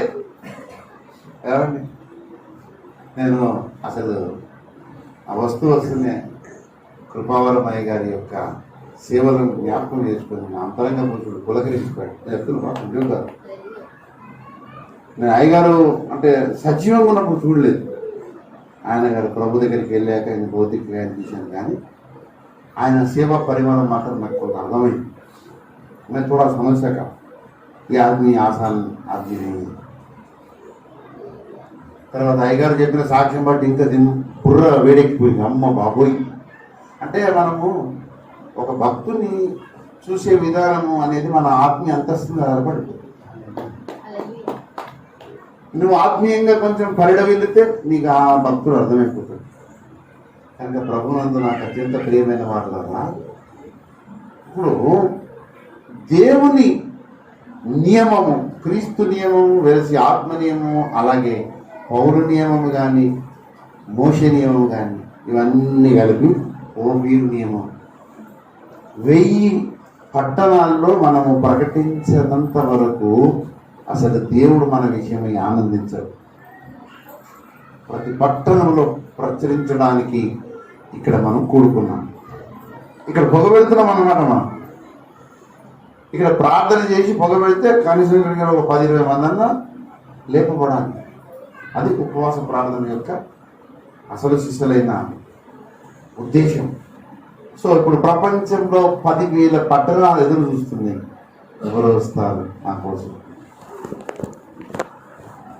ఏమండి ఇప్పుడు మన దేవుడు 2 చేతులు చాచి పిలుస్తున్నట్టుగా పట్టణాలు కూడా పిలుస్తున్నాయి. అన్నారాలు రండి, అక్కరాలు రండి, మమ్మల్ని ఈ యొక్క చీకటి బంధకాల నుండి మమ్మల్ని విడిపించండి. నీ పాదము అక్కడ పడితే నీ పాదమే బ్రహ్మపాదం అయింది. ఏమైతుంది? నీ పాదం బ్రహ్మపాదం అయింది. నీ పాదము దివ్యపాదం అవుతుంది. నీ పాదము పుణ్యపాదం అవుతుంది. ఎందుకు నీ పాదాలను దాచిపెట్టుకున్నావు? ఏమండి నీ అడుగులు నువ్వు విస్తరింపజేయవా? అనేక స్థలాలకు నీ అడుగులు పడకూడదా? నేను అంటే ఇప్పుడు ఉద్యోగం లేదని, ఒకప్పుడు 4 సంవత్సరాల కిందట ఉద్యోగం ఉండేవాడిని. వృత్తిరీత్యా టీచర్, స్కూల్ మాస్టర్. మొత్తం భారతదేశం అంతా తిరగాలి. అయితే ఏం చేయాలి? మామూలుగా అయితే మనం తిరగలేము, లీవ్ దొరకదు. మెల్లగా హెడ్ మాస్టర్ దగ్గర కూర్చొని గుర్రపడుతుంది, సార్ మీరు బెస్ట్ హెడ్ మాస్టర్గా పేరు తెచ్చుకోవాలంటే త్రూఅవుట్ ఇండియా టూర్ వేయాలి సార్. మీరు ఇండియా టూర్ వేసినారు స్టాఫ్ అందరం మిమ్మల్ని ఎప్పుడూ మర్చిపోతాం. ఎట్లా అంతా ఎట్లా మీరు ఎందుకు నేను मैं हूँ ना ఇక మొత్తానికి ప్లాన్ చేసినాము. ప్లాన్ చేసి 36 మంది స్టాఫ్ను తీసుకొని 22 రోజులు ట్రిప్ మొత్తం సౌత్ ఇండియా నార్త్ ఇండియా మొత్తం తిప్పుకొని వచ్చినాం. నా కుట్ర ఏంటంటే ఎక్కడ దిగాను అక్కడ కాలు పెట్టి ప్రభు ఇది నాకు కావాలి ఈ రాష్ట్రం అంతే. ఇక చూసిన తర్వాత ప్రతి రాష్ట్రంలో అడుగు పెట్టి ప్రార్థన చేసుకున్నాం. ప్రతి స్టేషన్లో దిగి ప్రభు ఈ రాష్ట్రం నాకు కావాలి, ఇక్కడ దేవుని దర్శనం ఇక్కడ వ్యాపితం కావాలి. ఎవరు చూడకపోయినా ఎవరు మెచ్చుకోకపోరు, కానీ నన్ను రక్షించి నన్ను కొని నా ఏసైకైతే తెలుసు కదా నా కొడుకు ఇట్లా పని చేసేదని. అంటే సత్యం విస్తరించడానికి నేను ఒక చిన్న సాధనాన్ని చంద్రుడికి నూరు పోగన్నట్టు. దేవుడు లెక్క అడిగినప్పుడు అరే నువ్వు పోలేదురా అనేది ఉండదు. అడగన్న పెట్టినవాడు బిడ్డాను చాలు. కనుక ప్రభువునందు నాకు అత్యంత ప్రియమైన వారు కదా, మనము ఒక్క దగ్గర ఆగిపోవడానికి లేదు. అందుకే ఇశ్రాయేలుతో దేవుడు అన్నాడు మీరు సాగిపోవుడి. చూడండి నిర్గమకాండం దయచేసి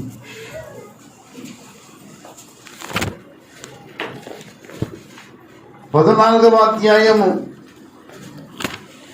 15వ వచనం. అంతలో యెహోవా మోషేతో నీవేళ నాకు మొరపెట్టుచున్నావు, అసలు నీవెందుకు ప్రార్థన చేస్తున్నావు సాగిపోవుడి అని ఇశ్రాయేలుతో మీరు ఎందుకు ప్రార్థన చేస్తున్నారు? లేచి చెప్పులు వేసుకొని బయటకు వెళ్ళిపోండి దేశాలకి. మోషే చెప్పినట్టు నేను చెప్తున్నా. అప్పుడు మోషే మీద ఉన్న ఆత్మ ఇప్పుడు మా మీదకి వచ్చింది. మీరు ఎందుకు ప్రార్థన చేస్తారు? ఇంకా ప్రార్థన చేసే అవసరం ఉందా? చెప్పులు వేసుకోండి, తయారుగాండి, చలో బ్యాగ్ చదువుకుంటారో తెలియదు. సాధు సుందర్ సింగ్ గారు ఇంట్లో ఆయన రక్షింపబడ్డాక సరే కట్టు బట్టలతో తెచ్చాడు. ఒక బ్యాగ్ లేదు, జోలే లేదు, శరీరం మీద ఉన్న బట్టలతో తెచ్చాడు. వచ్చి ఆయన మొత్తం ఎన్ని దేశాలు తిరిగాడు, ఎన్ని రాష్ట్రాలు తిరిగాడు. ఒకసారి ఆయన జీవిత చరిత్ర చదవండి. ఆగర్భ శ్రీమంతుడు, బంగారు పల్లెల్లో అన్నం తింటాడు, తినడానికి తిండి లేక చెట్ల మీద కాయలు ఏరుకొని తిన్నాడు. ఒకసారి ఒక దండకారణ్యంలోకి పోయిన తర్వాత చలికి చచ్చిపోయే పరిస్థితి వచ్చిందట ఆ దైవజనుడికి. ప్రభు ఇక ఈ దినం నాది లాస్ట్ ఏమో ప్రభు అని నీకు అప్పచెప్పుకుంటున్నా ప్రభు, నీ ఇష్టం, బ్రతికించినా తీసుకెళ్ళినా నీ ఇష్టం అని. కొద్దిసేపు అయినాక వెచ్చగా ఏదో తగిలిందట, నిద్రలకి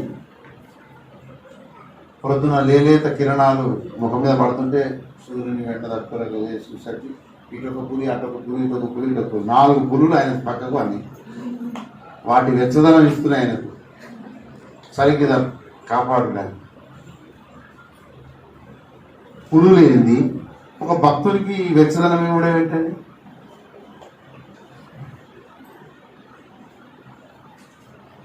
అదే దేవుని కార్యాలను చూడండి ఒక్కసారి, మీరు ఒక్కసారి అడుగుపెట్టి చూడండి క్యావుతా. ఏమంటే దేశము మన కోసం చూస్తుంది, అనేక దేశాలు మన కోసం చూస్తున్నాయి, ప్రపంచమే మన కోసం ఎదురు చూస్తుంది చెప్తున్నా కదా. నేను రక్షింపబడ్డ తొలి నెలలో అప్పుడు కూడా కరెంట్ లేకుండే.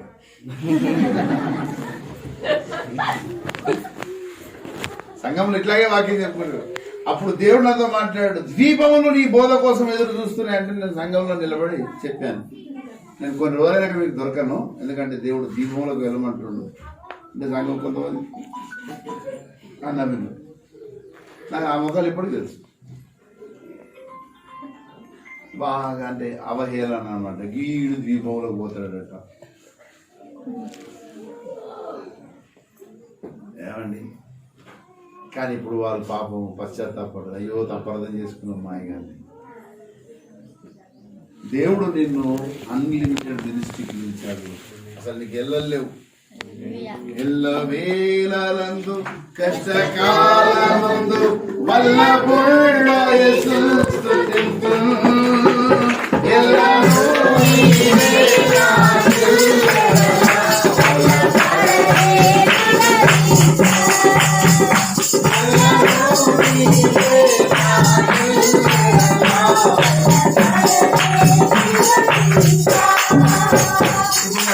ఎల్లను నీవే అంటే అర్థమేంటి?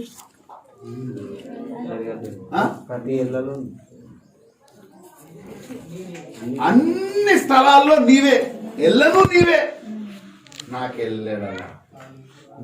ఈ మాట ఎంతమంది నమ్ముతారు? పాడారు ఎల్లను నీవే అని మంచి పాడారు నాకేం అభ్యంతరం లేదు. కానీ పాడిన పాటకు మనం బద్దులం కావాలిగా.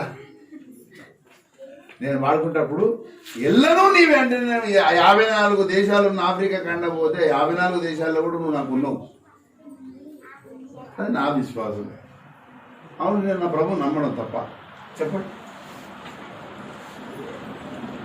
ఇప్పుడు ఈ 4 రాష్ట్రాలకు ఎందుకు వచ్చారు? అంతటా ఆయన ఉన్నాడనే కదా, పనులు ఆయన చేస్తాడనే కదా వచ్చారు.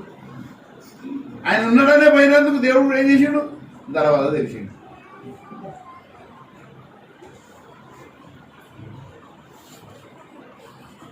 ఇక మైకు కైకు ఏమండి, మనం ఒక సీరియస్ తీర్మానం తీసుకున్నాం. ఏమండి, ప్రభువా నువ్వు ప్రతి పట్టణంలో ఈ నియమాన్ని ప్రకటించమని చెప్పారు. దైవజనుడు రాసిన ఆ గ్రంథాల సారం మన హృదయములో మోషే ముఖము వెరిచింది. మోషే ముఖము ప్రకాశించినందుకు చూడ వెరిచారు. కానీ మోషే ముఖము ఆనాడు ప్రకాశించింది, కానీ ఈనాడు దైవజనులు రాసిన ఈ గ్రంథాలలో ఉన్నటువంటి సారము నువ్వు నీ హృదయ సీమలో పెట్టుకుంటే నీవు క్రీస్తు పోలికగా మారిపోతుంది. The divine replica Jesus Christ. ఏసై వచ్చిండు అన్నట్టు అయిపోతుంది. గలతీ పత్రికలో పౌలును వాళ్ళు ఎట్లా చూశారంటే చూడండి దయచేసి. గలతీ పత్రిక 4వ అధ్యాయము 14వ వచనం. అప్పుడు నా శరీరంలో మీకు శోధనగా ఉన్న దానిని బట్టి నన్ను మీరు తృణీకరింపలేదు, నిరాకరింపనైనను లేదు గాని దేవుని దూత వలెను క్రీస్తు యేసును వలెను నన్ను అంగీకరించి. కొంతమంది పౌలును ఎట్లా అంగీకరించారట? దేవుని దూత వచ్చాడండి. మరి కొంతమంది ఏం చేశారట?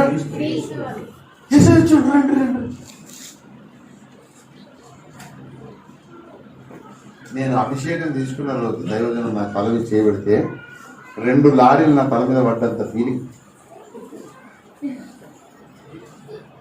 మెడన్నరాలు ఇరిగిపోతే తల పగిలిపోతుందా అన్నంత వెయిట్ నా తల మీద. ఆయన 2 చేతులు పెట్టి అభిషేకం చేస్తుంటే నాకు అర్థం కాదు, ఇంత వెయిట్ ఎందుకు ఉంది ప్రభు. అభిషేకం చేసిన తర్వాత నాకు తెలియని ఆనందం.